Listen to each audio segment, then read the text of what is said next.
இறால் பீக்கங்காய் தொக்கு. இறாவும் பீக்கங்காவும் போட்டு யாரெல்லாம் இந்த மாதிரி செஞ்சுருக்கீங்கன்னு சொல்லுங்கள்.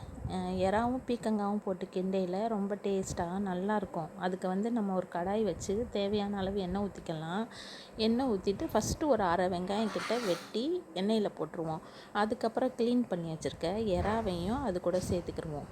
அதெல்லாம் சேர்த்துட்டு கொஞ்சோண்டு மஞ்சத்தூள் கொஞ்சோண்டு போட்டு இறாவுக்கு கொஞ்சம் காண உப்பு போட்டு கொஞ்சம் கிண்டிக்கிட்டே இருந்தோன்னா இறாவுலேருந்து தண்ணி விடும். இறால் தண்ணி விட்டு அது அந்த தண்ணியெல்லாம் போனதுக்கப்புறம் நம்ம ஊற்றின எண்ணெய் பிரிஞ்சு தனியாக இருக்கும். இல்லைன்னு சொன்னால் முதல்லே பாருங்களேன், நீங்கள் இறாவை போட்டு பாருங்களேன், தண்ணி நல்லா சொதன்னு வரும். ரொம்ப தண்ணி ஏறி இருக்க இறாவாக இருந்தால் அந்த மாதிரி தண்ணியாக இருக்கும். அந்த தண்ணியெல்லாம் நல்லா ட்ரை ஆனதுக்கப்புறம் நம்ம ஊற்றின எண்ணெய் பிரிஞ்சு வந்துடும்.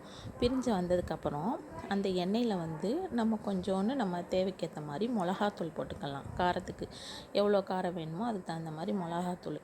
ஆனால் ஃபஸ்ட்டு எண்ணெயிலே போட்டோன்னா ரொம்ப கலர்ஃபுல்லாக நல்லாயிருக்கும். எண்ணெயில் மிளகாத்தூள் போட்டுட்டு நறுக்கி வச்சுருக்க ஒரு 2 வெங்காயம், ஒரு 2 தக்காளி அதையும் இது கூடயே போட்டு நல்லா கிண்டிடுவோம். கிண்டினதுக்கப்புறம் திருப்பி தேவையான அளவுக்கு உப்பு போட்டுக்கணும். ஃபஸ்ட்டு இறாவுக்கு கொஞ்சோண்டு தான் உப்பு போடணும், ஏன்னா இறாவில் உப்பு பிடிக்கணுன்றக்காக.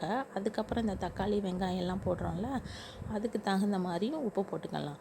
நான் இன்றைக்கி ஒரு 1/4 கிலோ பீக்கங்காய் கிட்ட ரவுண்டாக கட் பண்ணி வச்சுருக்கேன். சின்ன காயாக இருந்தால் ரவுண்டாக கட் பண்ணி வைக்கலாம். கொஞ்சம் பெரிய காயாக இருந்தால் அதவே 2ஆக கீறி விட்டு நறுக்கி வச்சு அது கூட சேர்த்துருவோம்.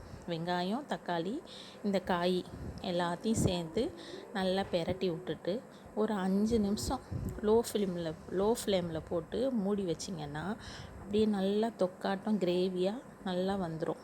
இறாவும் பீக்கங்காவும் இந்த இறாவும் பீக்கங்காவும் போட்டு கிண்டும்போது நமக்கு கிரேவி ஆட்டமாக நல்லாயிருக்கும். அதை போட்டுக்கிட்டே நம்ம வெறும் சாதத்தில் வேறு எதுவுமே தேவையில்லை. அந்த இறால் பீக்கங்காய் தொக்கை போட்டுகிட்டேவும் கொஞ்சோன்னு ஊறுகாய் வச்சு பிணைஞ்சி சாப்பிட்டோன்னா அப்படி தான் ரொம்ப டேஸ்ட்டாக இருக்கும். இந்த பீக்கங்காய் பொடையில் நமக்கு கிரேவி கொஞ்சம் சேர்த்து கிடைக்கும் நிறையா.